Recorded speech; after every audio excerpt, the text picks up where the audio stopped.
Hi guys, welcome back to our channel Trading for Beginners. Today in this video I'm going to show you how to verify your Etoro account.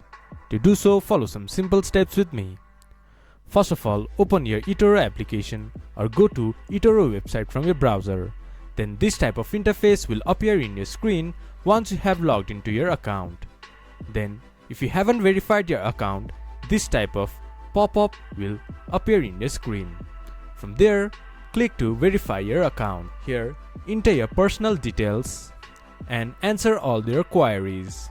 And in verification process, enter your phone number and click send. Then you will receive a OTP in your phone number. Enter your OTP and you will be verified to your phone number. Also, upload a picture of your document, picture of your government issued document like citizenship, driving license, passport or anything else. Lastly, verify your address. Then your account will be verified. This is how you can verify your Etoro account. This much for today's video. If you guys find our video helpful, please leave a like and comment. And do not forget to subscribe our channel and hit the bell icon. I'll see you guys again in our next video. Thank you for watching.